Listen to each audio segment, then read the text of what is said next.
تو فی الحال آپ لوگوں کو کم از کم سوال تو پتہ ہونے چاہیے تھے، اس لیے میں نے کہا یہ ڈسکس تو کرنا لازمی ہے آپ لوگوں کے ساتھ. ایک ہاٹ چیز ہے پوری مارکیٹ میں نکل کے سب سے پہلے آئی تھنک سو میں یوٹیوب پہ آپ کو بتا رہا ہوں. اس کے بعد کوئی سے 2 سوالات حل کریں تو یہاں پہ ہمارے پاس وہ قرآن مجید کا تعارف اور وہ سارے سوالات الوداع ہو گئے.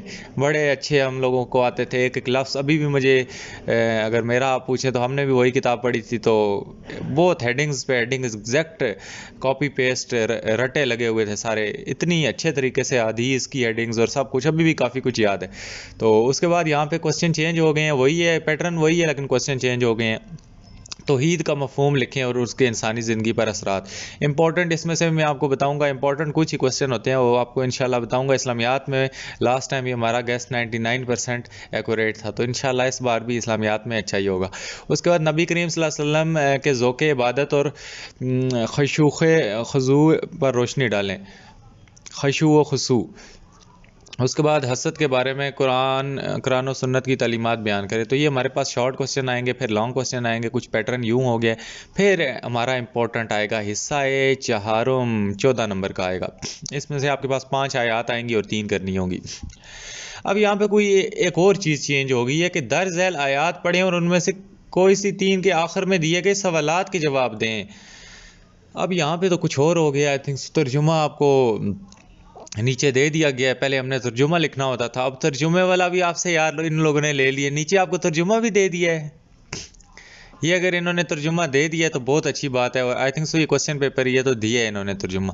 تو یہاں پہ آپ لوگوں کو نیچے اب آیات آپ لوگوں نے پڑھ لینی ہے، اوپر سے میں اس کا ترجمہ پڑھتا ہوں.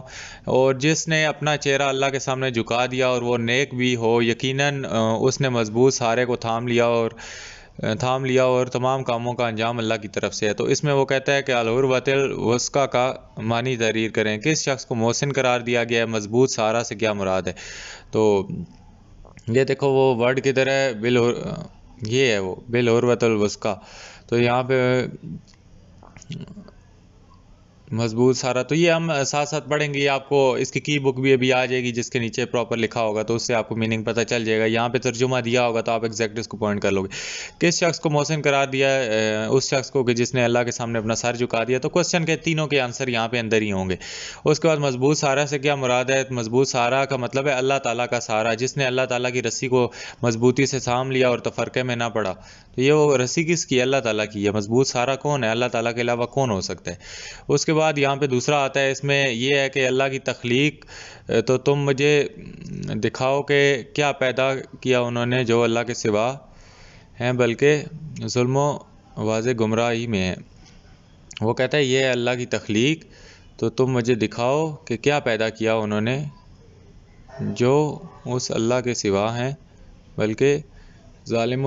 وہ کہتے ہیں کہ یہاں پہ جو کفار تھے وہ اللہ تعالیٰ نے جتنی چیزیں پیدا کی تو اللہ تعالیٰ کی تخلیق جو ہے ان جیسی تخلیق وہ لوگ نہیں کر سکتے. تو یہاں پہ ضلال المبین کے معنی آپ کو اسی طرح پہلا کوسچن آپ کے پاس معنی والا آ سکتا ہے. اس کے بعد اس آیت میں رد شرک کے سلسلے میں کیا دلیل دی گئی ہے؟ تو یہ دلیل یہی والی دی گئی ہے کہ وہ لوگ کیا ہو گئے ہیں؟ گمراہ ہو گئے ہیں. وہ کہتے ہیں ہم بھی یہ کر سکتے ہیں، حالانکہ اللہ تعالیٰ کی جو قدرت ہے وہ کوئی نہیں کر سکتا. اس کے بعد کہتا ہے کہ اور ہماری مثالیں بیان کرنے لگا اور اپنی پیدائش کو بھول گیا. یہ پراپر آیات ہم پڑھیں گے، میں کوشش کروں گا کہ ہم اس بک کو پڑھیں. تو یہ نئی چیزیں ہیں، ظاہری بات ہے ابھی ہم نے بھی حفظ تھوڑا ہی کیا ہوا ہے، تو تھوڑی یہاں پہ ڈیفیکلٹی آپ کو بھی ہوگی، ہمیں بھی شروع میں ہوگی، لیکن انشاءاللہ اس کو ہم پڑھیں گے تو ہمارے مائنڈ وہاں سے کلیئر ہو جائیں گے، بیس بن جائے گی. پیدائش بھی بھول گیا اور ان ہڈیوں کو کون زندہ کرے گا جو بسیدہ ہو چکی ہیں؟ آپ فرما دیجئے انہیں وہی زندہ کرے گا جن سے انہیں پہلی بار پیدا فرمایا تھا، اور ہر طرح پیدا فرمانا خوب جانتا ہے. اللہ تعالیٰ نے جس طرح انسان کو پہلے پیدا کیا تو دوبارہ انہی ہڈیوں کو جان دینا اس کے لیے کیا چیز ہے یار؟ اٹ از نتھنگ ٹو ہم، ہی از دا بیسٹ کریٹر. اللہ تعالیٰ کی قدرت کے سامنے ہم کچھ بھی نہیں ہیں، ایک چٹکی برابر بھی نہیں ہے. تو اللہ تعالیٰ نے جس طرح، وہ لوگ کہتے ہیں کہ وہ کس طرح اس کو زندہ کرے گا کفار، تو اللہ تعالیٰ آگے سے فرماتے ہیں کہ جس نے پہلی بار زندہ کیا بغیر ان ہڈیوں کے، سب کچھ بھی نہیں تھا، دیر واز نتھنگ. تو اب ایک انسان پیدا ہوا ہے تو ایک چیز، بنی ہوئی چیز کو دوبارہ بنانا کون سی مشکل کام ہے. اس آیات میں منکرین آخرت کے شعبات کا ازالہ کیا. اب یہاں پہ ایک چیز نوٹس کرنے کی، یہاں پہ ایک کوسچن ہے اور ٹوٹل 3 نمبر کا ہے. تو تیسرے کوسچن میں آپ کو یہ ہنٹ مل گئی کہ آپ کے پاس ایک ہی کوسچن آئے گا اور 3 نمبر کا ہوگا. یہاں سے 3 نمبر آپ اٹھا سکتے ہو کہ منکرین آخرات یہی شبہ ظاہر کرتے تھے کہ اللہ تعالیٰ کیا موت کے بعد ہمیں نہیں اٹھائے گا؟ یہ تو جھوٹ ہے، آخرت والا کانسیپٹ جھوٹ ہے. لیکن اللہ تعالیٰ فرماتے ہیں جس نے پہلی بار پیدا کیا تو اس کے لیے مشکل ہے کوئی دوسری بار پیدا کرنا. تو یہ سین ہے یہاں پہ. اس کے بعد ہمارے پاس یار یہ بہت اچھا سین ہو گیا آپ لوگوں کے لیے کہ یہ آپ لوگوں کو کوسچنز یہاں سے آ گئے ہیں. اس کے بعد یہ ہے کہ آپ تو صرف اسی کو خبردار کر سکتے ہیں جو نصیحت کی پیروی کرے اور رامن کے بغیر دیکھے ڈرے، بس آپ اسے خوشخبری دیجئے مغفرت اور عزت والے اجر کی. وہ کہتا ہے کہ آپ لوگ اسی کو خبردار کر سکتے ہیں جو نصیحت کی پیروی کرے، جو اللہ تعالیٰ کی نصیحت کی پیروی کرے، جس پہ ہدایت کی سرچشمے کھلے ہوں، جس کی آنکھوں پہ پٹی بنی ہو، سمن بکمن ہو، اس کے اوپر کوئی اثر نہیں ہوتا. اور جو لوگ جن پہ جو نصیحت کو لے کے پیروی کرتے ہیں وہ ان کو خوشخبری دیجئے کہ مغفرت اور عزت والی ان کے لیے اجر ہے. تو یہاں پہ ایک معنی آپ نے لکھنا ہے اس کا. اور اسی طرح اس آیات میں مغفرت اور اجر کریم میں بشارت کن لوگوں کے لیے؟ انہی لوگوں کے لیے جو اللہ تعالیٰ کی باتوں کی پیروی کرتے ہیں، ان نصیحات پہ جو قرآن نے ہمیں نصیحتیں کی ہیں، وہ اللہ تعالیٰ کی نصیحتیں ہیں. تو ان پہ جو لوگ عمل کرتے ہیں ان کے لیے خوشخبریاں ہی خوشخبریاں ہیں، بشارت ہی بشارت ہے. اس کے بعد آخری ہم دیکھ لیتے ہیں، یہ کتاب جو ہم نے آپ پر نازل فرمائی ہے بہت بابرکت ہے تاکہ لوگ اس کی آیاتوں میں غور کیا کریں، عقل مند لوگ اس سے نصیحت حاصل کر سکے. تو قرآن مجید میں غور و فکر دانا عقل مند لوگوں کے لیے بہت کچھ ہے. آپ لوگ اگر اس میں غور و فکر کریں تو آپ لوگ بہت آگے جا سکتے ہیں، بہت آگے. ہم لوگوں کا مسئلہ کیا ہے؟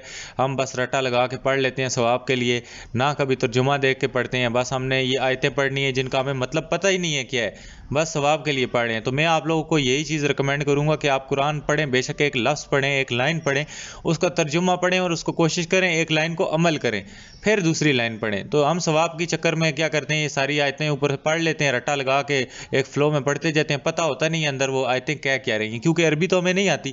تو نیچے اللہ کے بندوں ترجمے میں بے شک پڑھ لیا کرو. وہاں پہ جہاں پہ ایک رکوع ختم کرنے کے چکر میں لگے ہوتے ہو وہاں پہ بے شک ایک لائن پڑھ لیا کرو، لیکن ترجمے کے ساتھ پڑھ لیا کرو تاکہ آپ لوگوں کو اس میں غور و فکر ہو، نصیحت حاصل ہو. قرآن مجید اس لیے ہے، آپ لوگ ثواب کے چکر میں ہی اس کو پڑھنا شروع کر دیتے ہو. تو بیچ میں میں بھی اسی میں انکلوڈڈ ہوں، یہ نہیں آپ کو میں بول رہا ہوں، لیکن ہمیں اس طرح پڑھنا چاہیے. تو میری بھی کوشش ہوتی ہے کہ جب بندہ پڑھے تو اس کو کیا کرے، ترجمے کے ساتھ پڑھے، کیونکہ وہی رٹا لگا کے ثواب کی وہی لالچ. تو اللہ تعالیٰ کو یہ ساری چیزیں نہیں پسند. آپ لوگوں نے کیا کام کرنا ہے، اس کو ترجمے کے ساتھ پڑھنا ہے تاکہ آپ لوگوں کو اس میں غور و فکر جیسی چیزیں، عقل مند لوگوں میں آپ لوگ شمار ہوں، آپ اس سے نصیحت حاصل کریں. جب آپ لوگ عربی پڑھو گے تو کیا آپ کو نصیحت حاصل ہوگی. اس کے بعد اس آیات میں قرآن کریم کی کون سی صفات بیان کی گئی ہیں؟ تو یہاں پہ صفات یہی ہیں کہ قرآن مجید کے اندر بہت ساری صفات ہیں، عقل مند لوگوں کے لیے بہت سارے کلوز ہیں، بہت ساری ہنٹس ہیں. وہ لوگ اس کو غور و فکر کر کے بہت اس سے آگے جا سکتے ہیں، اس پہ ریسرچ کر سکتے ہیں اگر وہ صرف اس کو پڑھیں اور سمجھ کے پڑھیں. اس آیات کی روشنی میں نزول قرآن کا کوئی اور ایک مقصد تحریر کریں. نزول قرآن کا مقصد یہی تھا کہ ایک تو چلو یہ تھا آپ لوگوں کو ہدایت تھا، دوسرا یہ ہے کہ غور و فکر انسان کرے. اللہ تعالیٰ کی جو قدرت کے راز ہیں وہ سارے یہاں پہ ہیں، اسی قرآن مجید کے اندر ہیں. تو عقل مند لوگ کی آنکھیں کھل جاتی ہیں، عقل مند لوگوں پہ اللہ تعالیٰ ان کی آنکھوں کے پردے ہٹا دیتا ہے آگے سے، اور وہ لوگ اس میں چلے جاتے ہیں. اور جو ہم جیسا ایوریج بندہ ہوتا ہے وہ پڑھ کے کہتا ہے یار اس میں پتہ نہیں کیا ہے، لوگ کیا غور و فکر ہے. لیکن اگر ہم اس نیت سے پڑھیں تو ہمارے آنکھوں کے بھی پردے کھل جائیں گے. ایٹ دا اینڈ ہمارے پاس حدیث والا سوال آتا ہے. اس میں آپ لوگوں نے یہ چیز ہے کہ آپ کو ترجمہ نہیں کرنا پڑے گا، اب ترجمے سے بھی آپ کو کوسچن دینے پڑیں گے. نمبر وہی ہے 3309، پیٹرن وہی ہے. اس کے بعد ہمارے پاس حدیث مبارکہ بھی آ گئی. تو یہاں پہ یہ دیکھو یار یہ کیا ہو گیا، حدیث مبارکہ میں بھی آپ کو نیچے ان لوگوں نے ترجمہ دے دیا. حدیث کا ترجمے والا بھی دور ختم ہو گیا دور سرمایہ داری گیا، تماشا دکھا کر مداری گیا. تو یہاں پہ ہمارے پاس کیا ہوا، آپ کے پاس یہ دور چلا گیا ہے اور اب ہمارے پاس یہاں پہ نئی چیزیں آ گئی ہیں جو کہ احادیث مبارک میں وہ آپ کو کوسچن آنسر ہی دینے ہوں گے. تو یہ بہت اچھا کام انہوں نے کیا ہے. یہاں سے آپ کی پراپر لرننگ ہوگی. حدیث کو رٹا اب ہم نہیں لگائیں گے، ایک ترجمہ رٹا لگا کے ہیڈنگ لکھ دی. اب ہم اس کے سوالوں کے جو وہ سوال پوچھیں گے ہم جواب دیں گے، تو تب پتہ چلے گا ہمارا کانسیپٹ کلیئر ہے یا نہیں. تو یہ بہت اچھا کام کیا. آپ لوگوں کو بے شک برا لگ رہا ہو لیکن بہت اچھا ہے. اس سے کم از کم یار اسلامیات کی چیزیں ہمیں یاد ہو جائیں گی، اور یہ لازمی ہمیں یاد ہونی بھی چاہیے. باقی کسی سبجیکٹ میں ہوتا بھی تو میں کہتا چلو غلط کیا ہے، اس میں ٹھیک ہے. تو جو چاہتا ہے اس کے رزق میں وسعت کی جائے اور اس کی عمر لمبی ہو، تو صلہ رحمی اپنے رشتہ داروں کے ساتھ کیا کرو، اچھا سلوک کرو، تو آپ کے رزق میں کیا ہوگا، خود ہی وسعت آ جائے گی. اس حدیث مبارکہ میں صلہ رحمی کے ثمرات تحریر کریں. ثمرات کا مطلب ہے فائدے. اس کے بعد اس حدیث مبارکہ میں ہماری عملی زندگی سے تعلق واضح کریں.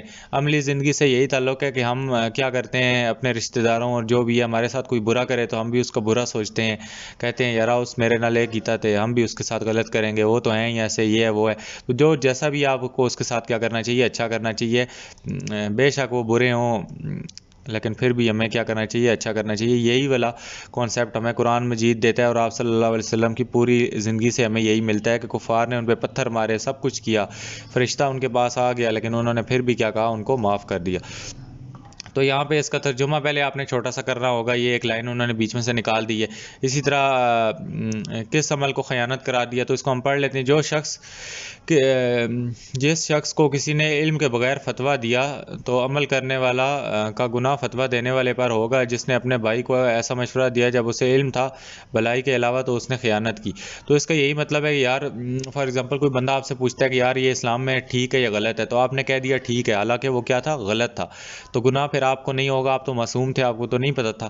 تو جو آپ کو پتہ ہی نہیں تھا گناہ ہے تو وہ آپ نے گناہ کر دیا, تو اس سے آپ کو اللہ تعالیٰ اس کی سزا آپ کو نہیں دے گا, اس کی سزا اس کو دے گا جس کو پتہ تھا, جس نے آپ کو پتہ ہونے کے باوجود کہا کہ یار نہیں یہ تو ثواب ہے. جس طرح طالبان ہوتے ہیں وہ ان کو کہہ دیں, ان کو پتہ ہوتا ہے کہ جنت میں نہیں جائیں گے قتل کر کے, لوگوں کو بلاسٹ کر کے, لیکن وہ ان کو کیا کہتے ہیں, آپ لوگ جنت میں چلے جاؤ گے. اب وہ لوگ تو جنت میں چلے جائیں گے جنہوں نے بیچارے معصوم بچوں جن کا برین واش ہوا, لیکن وہ جو لوگ پیچھے کام کروا رہے ہیں سارے قصوروار اس حدیث کے مطابق وہ ہیں. تو یہاں پہ ہمارے پاس عمل کو خیانت یہی قرار دیا گیا کہ آپ اپنے بھائی کو کوئی ایسا مشورہ دیتے ہیں, بھائی سے مراد یہاں پہ سارے مسلمان آپس میں بھائی بھائی ہیں, تو آپ اس کو غلط مشورہ دیتے ہیں جو کہ بھلائی کے علاوہ ہو, غلط ہو, اور آپ اس کو کہتے ہیں یار ٹھیک ہے کر, کوئی مسئلہ نہیں ہے, ٹھیک ہے کوئی نہیں ہوتا, تو وہ سارا نقصان آپ پہ جائے گا, سارا گناہ آپ پہ جائے گا.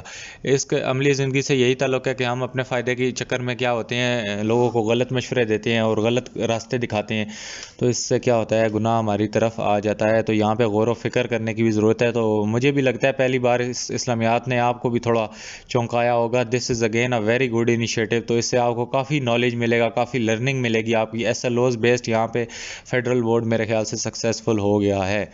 تو امید ہے آج آپ کو یہ ویڈیو اچھی لگی ہوگی, اور یہ نیا آپ کو ایک لرننگ بیسڈ ہے. میں خود اس کو جب آپ کو ایکسپلین کر رہا تھا تو ایک ایسا ماحول لگ رہا تھا جس طرح ہم کچھ نیا سیکھ رہے ہیں.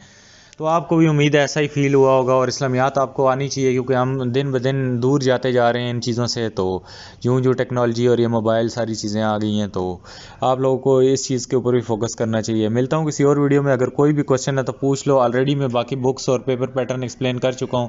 اللہ حافظ, ٹیک کیئر.